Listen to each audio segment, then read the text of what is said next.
Hi everybody, Professor Kauser here. Just wanted to post a video lecture to introduce a few points about early medieval Ireland and its background here for the 6th century course moving forward there. We've got a pretty big jump starting off this unit compared to our prior units.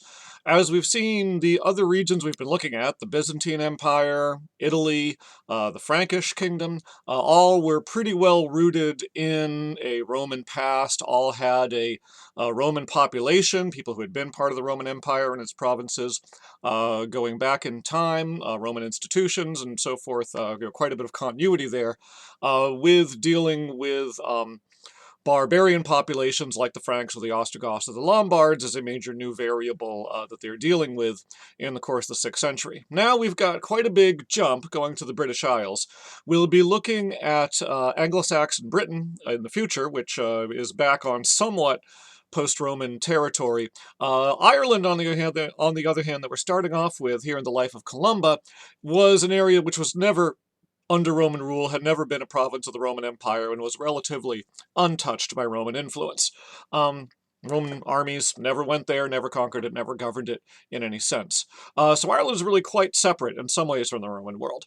It was never completely separate or disconnected or isolated, of course. Ireland is connected by sea across the Irish Sea to Britain, which was under Roman rule, and of course once you're in a ship it's easy enough to go down to Gaul and deal with the Romans there. Irish probably were active as merchants, and they were certainly active as raiders, attacking Roman Britain in perhaps some of the other areas. So you did have some back and forth, people being taken into captivity, people trading, people plundering back and forth across the Irish Sea. So it was never entirely out of contact with the Roman Empire, and there are some signs of Roman influence there. Roman goods and coins show up in Ireland.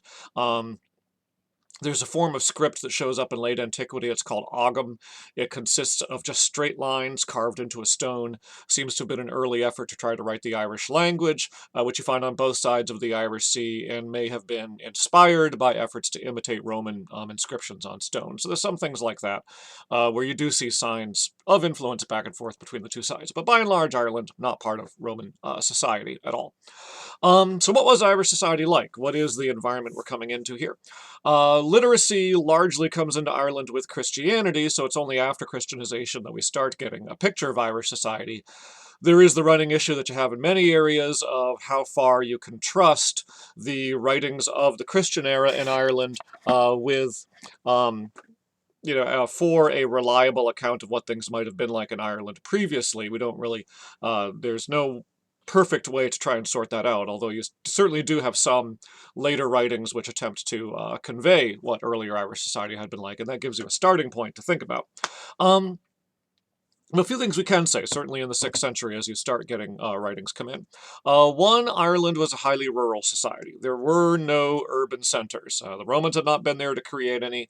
Local society had never tended to coalesce into central towns or cities of any kind. It was a very rural society distributed across the land. So that's one feature, very agricultural city life, never a part of Ireland. It wouldn't really be until the Viking era, in the 9th century, really, when you start getting Viking centers, places like Dublin and Wexford and Waterford, Limerick, starting to build up as urban centers for Ireland, and that really kind of introduces that form of social organization, more so than anybody else does. So, no urban organization. The other thing is that there's no central political authority. Ireland in the early Middle Ages, and presumably beforehand, was divided up into many small units, each of which is called a tuath, Tuath. The plural is tuatha, so the many tuatha, which has been translated different ways, sometimes as tribes or clans or kingdoms even. The head of each tuath, the ruler of each tuath, would be called a king, although sometimes people prefer to sort of downgrade that to chieftain, but the word really means king in some sense. But there were a lot of these different tuatha. There are probably as many as 100 of them, depending on what exact moment in Irish history you're looking at. Some do tend to be larger and have a certain kind of seniority over the others. Ireland is traditionally divided into 4 sort of large blocks, Ulster, Connacht, Munster, and Leinster. In each of those, one of the sort of dominant Tuaths would sort of claim to be, king over that area. And there does seem to have been some kind of a tradition of a high king among all the other kings. Certainly not an individual who had actual governing authority over the others, but somebody who had a certain amount of perhaps prestige among all the others. Might be a little bit similar to Homer's Iliad and the role of Agamemnon among the other Greek kings, where he doesn't command them and doesn't rule them really, but they sort of acknowledge that he's the senior most among the many different Greek kings in the Iliad. So no political unity. The other thing about a Tuath, and one of the reasons also why we tend to leave it untranslated and just call it Tuath, is that it's a fairly fluid form of organization. A Tuath would have a territory, but his territory could kind of ebb and flow with the people living in it. The borders change. Sometimes you'll see a Tuath will just shift on the map into a neighboring area, sort of abandon one area, shift into another. Suggests a migratory or semi-migratory kind of a way of life, where people might occupy a certain area for a while and then, take their flocks and their herds and move into another area. Also, the Tuath is closely linked into kinship. There's a sort of, that's why you tend to have the language of tribe or clan used of them very oftenly. They're interrelated groups of people, intermarrying groups of people, and it does mean that a large Tuath can split off into smaller groups as, different members become kings and, take different segments of the original group in different directions, or a large Tuath might kind of absorb smaller ones and sort of grow larger. You have this sort of constant ebb and flow of the Tuatha, growing and shrinking and shifting their territories around the landscape from time to time. So they don't have absolutely fixed, rigid territories or anything like that. Sometimes they'll disappear entirely or a new one will emerge. So fairly fluid form of organization going on. The economy seems to have gone along with a sort of fluid organization. Wealth was generally measured in cattle that a person owned, or sometimes the value of a female slave, the kumal, was treated as the sort of basic unit of currency. Not that people were actually going around, trading groups of female slaves necessarily in a marketplace, but that was sort of just a standard unit of value, which of course shows that there was a society that practiced slavery as well. Sort of a standard unit of value that you could use to assess, how much something was worth or what you were giving somebody or exchanging with somebody who could measure it in kumals, which happened to be the sort of notional value of a female slave. So sort of peculiarities in the economy there. But again, this is not acreage, this is not land. This sort of measuring in heads of cattle or in slaves you have under your possession. These are all living beings that can be moved around pretty readily and suggest this kind of very fluid, liquid kind of society overall. Okay, so that's sort of the political and economic background of Ireland very briefly. The other major issue, of course, which sets this up is the issue of Christianity in Ireland. Ireland had been a pagan society, did not adopt Christianity with the Roman Empire. There are 2 figures associated with the introduction of Christianity into Ireland. There's been a fair amount of debate over the relationship between them because our information about both is limited. We've got more on one than on the other, but still not as much as we would like. One of the figures is known as Palladius, good Roman name. Came from Gaul, and he's mentioned in a 5th century Gaulish chronicle from a guy named Prosper of Aquitaine living in the south of Gaul, who reports that in the year 431 AD, Palladius was sent as a bishop to the Irish. And pretty much that's all that we know about Palladius. There's nothing else about him until centuries and centuries later. You have an Irish chronicle tradition from the 8th or 9th century will mention him and start claiming various things about him, but we've got no idea how reliable the traditions are on which any of their statements are made. But that does give us an anchor year, 431. A guy named Palladius was sent as some kind of missionary or bishop to the Irish. The other figure is much better known and better documented is Patrick, Patricius, or Patricius in Latin. Patricius is the Latin form of the name. Another good Roman name, related to the word, patriarchy and patrician, sort of, son of his father, kind of a thing. We know Patrick better because we have some writings from Patrick himself, and also after his lifetime you get more writings about him. He appears much more prominently in the Irish Chronicle and hagiographic tradition than Palladius does. The problem is that Patrick's own writings are undated. We've got no way of telling exactly when he was active in Ireland. We don't know for sure what his dates are. For Palladius, at least, we have one solid year, 431, as the year that he was sent to Ireland. The later Irish Chronicle tradition will give dates for him, but depending on which chronicle you look at, those dates will vary enormously. Some will say 460, some 440, some put him into the 490s or into the early 500s. Very hard to tell reliably when Patrick was actually active, when he first went to Ireland, when he died. There's really no solid dates.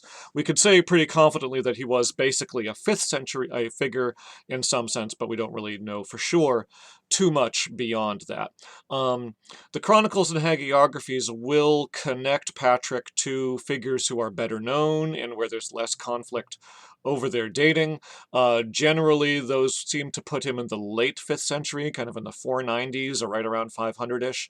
But it's not necessarily clear whether those claims that Patrick met with somebody or was friends with somebody or ordained this or that person is based on reality, or if that's simply a way to enhance the prestige of the other figure by connecting them to Patrick and Patrick's charisma. So, very, very dubious still exactly how far back all this goes, but probably sometime in the second half of the 5th century is when Patrick was active. Patrick's story is fairly well known. He was British from the Roman provinces of Britain. You can tell sort of the Romanization of the family by his very name. From a Christian family, he says I believe it was his grandfather, was a deacon in the church, so he sort of had Christian connections and been exposed to Christianity in his youth. As a teenager, apparently, he was kidnapped by Irish raiders coming across the Irish Sea and raiding Britain, taken to Ireland, became a slave, was put to herding sheep. Stayed there for a while. According to his own account, he sort of experienced a religious conversion there, not a religious conversion in the sense of changing religions, but in the sense of being converted to greater intensity following the religion of his childhood. Became much more devout and committed of a Christian. Eventually was able to escape, entered the church, entered the clergy, and then started having dreams in which he felt that the people of Ireland was calling him back to preach the gospel to them, which eventually he got permission to do. Went back to Ireland and became the founding father of Irish Christianity, that most of the Irish churches remembered and looked back to as their founder or as an influential figure that they started from. So that's kind of Patrick's career in a nutshell. Like I said, we do know something about Patrick because we do have writings that he composed himself. One of them is a confession, probably inspired to some extent by the confession of St. Augustine, who had written down in northern Africa. Like Augustine's confession, was probably written because Patrick was being criticized or his legitimacy as a bishop was being challenged, and so he wrote in order to give an account of his life and explain how he came to be in the position, and therefore justify how he came to be in the position that he was. His confession does not give us a lot of dates. It does not give us geography, doesn't tell us about his activities after his enslavement in too much detail.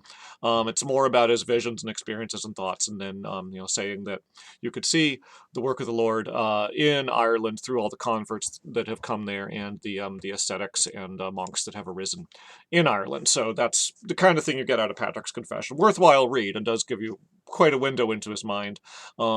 Doesn't give you some of the practical details we kind of wish we would have about where was he actually working and who did he meet and what did he actually do there, which churches did he really set up and which ones were, just sort of like to lay claim to him afterwards, right? Sort of one of those Elvis slept here, kind of things. The other letter we have is a bit interesting. It's a letter to a guy named Carodicus, who was a Romano-British warlord, basically with the title of Count, operating in what's now Wales. So here we are in this kind of post-Roman environment after the Roman Empire has broken up. And here you have another one of these, warlords staking out for himself, trying to carve out territory. And Carodicus has apparently been launching raids in the other direction, across the Irish Sea, raiding Ireland, taking prisoners, taking captives, putting people into slavery.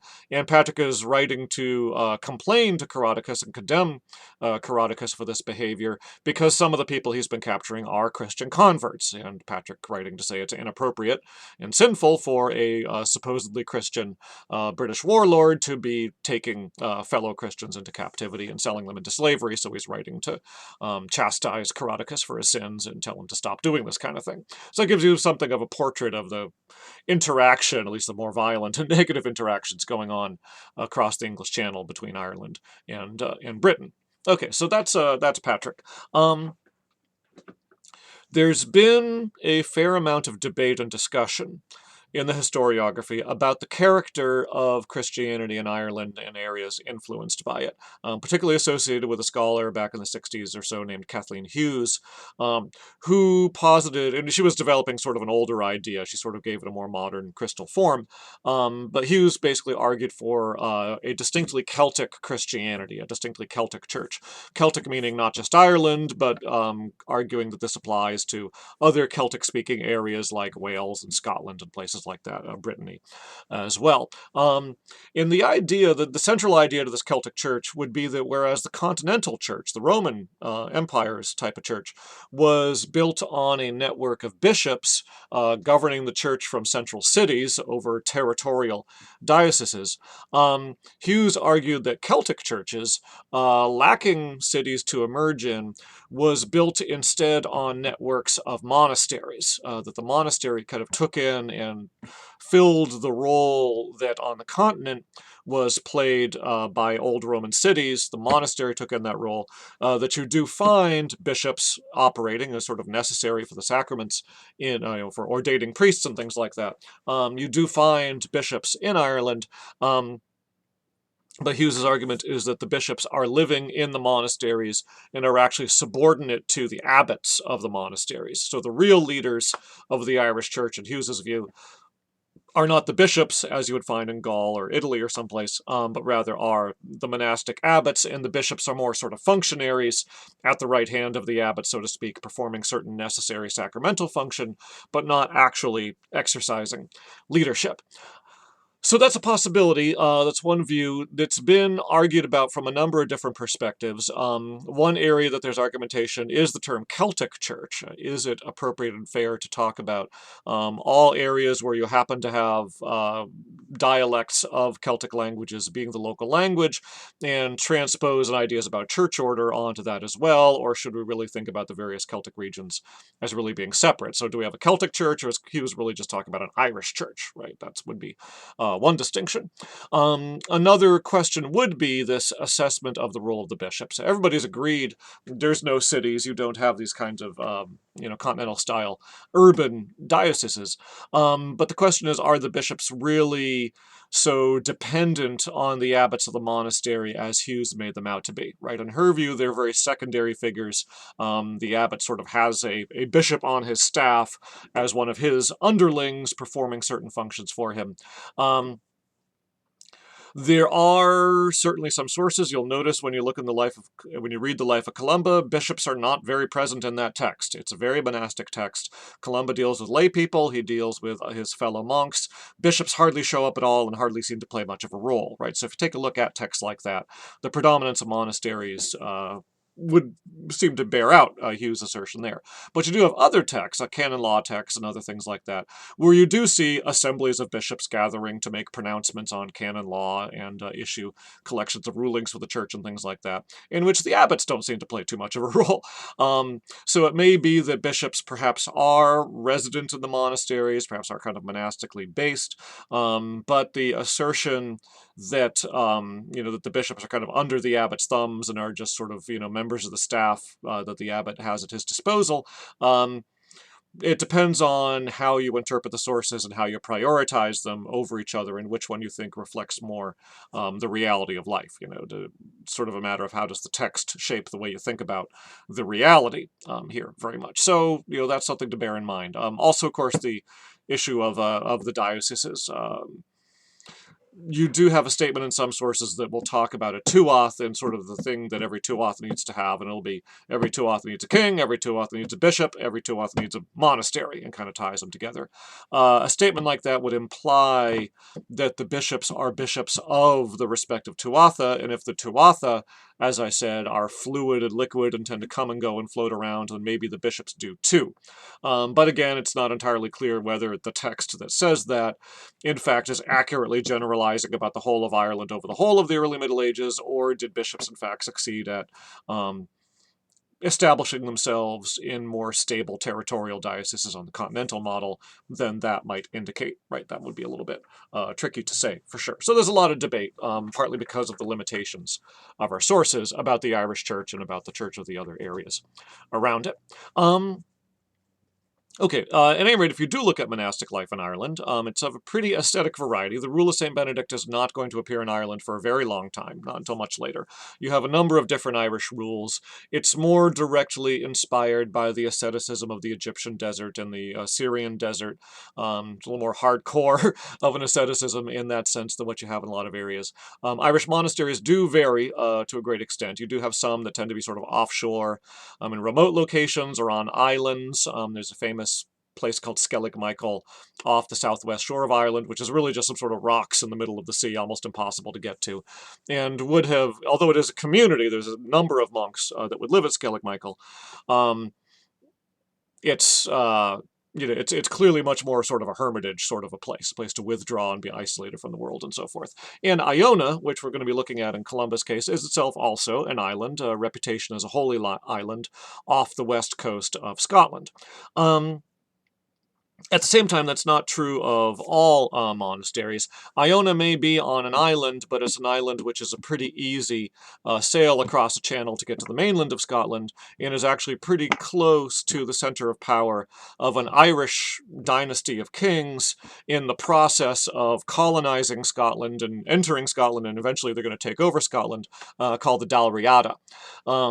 As a matter of fact, in medieval Latin, Scotus, the word Scot actually means an Irish person. It's a little bit tricky when you first start reading the sources of Latin. It keeps talking about, the Scoti this and the Scoti that, and you have to remember it's talking about Irish people, not Scottish people.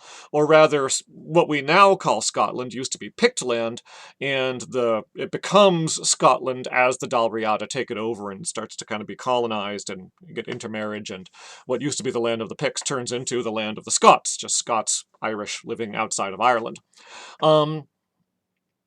So anyway, Iona, although it is an island and does have some of the sort of ascetic charisma to it as sort of an offshore place for living a life of sanctity and holiness, actually is pretty closely connected to the kings of Dalriada and is pretty accessible by boat from there. And if you look back at Ireland, you'll have lots of monasteries, Kildare and Kells and Armagh and various others, Clonmacnoise, which are large, prominent, wealthy houses which are pretty centrally located in places where they would, exert as much influence as any monastery, any place could. So you get a whole variety of different kinds of monasteries going on there.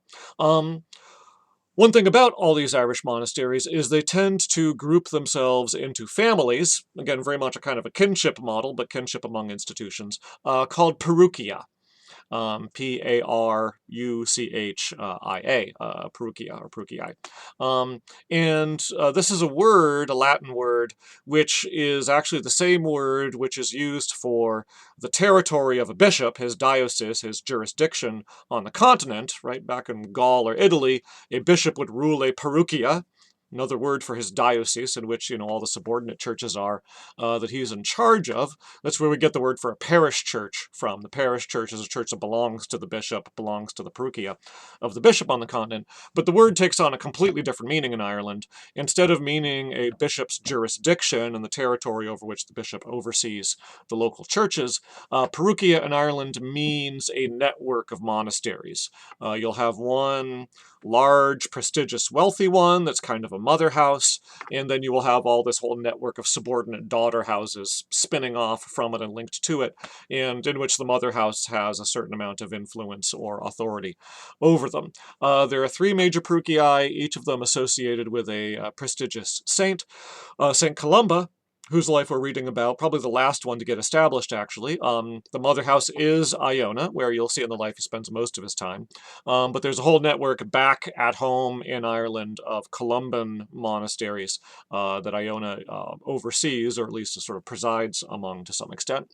Another Perugia is the Perugia of St. Patrick, which is centered on Armagh, Armagh at the end of that, Armagh, Northern Ireland.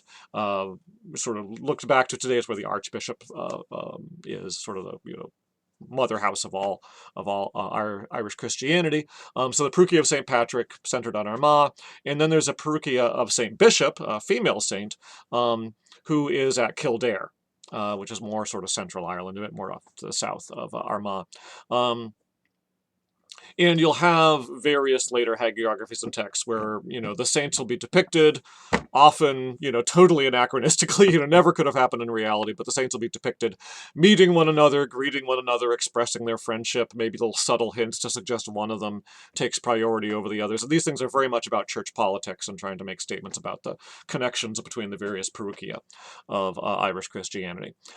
Okay, one other element, the Perugia of St. Bridget. As I mentioned, we do have a female saint there. It does raise the question of female monasticism.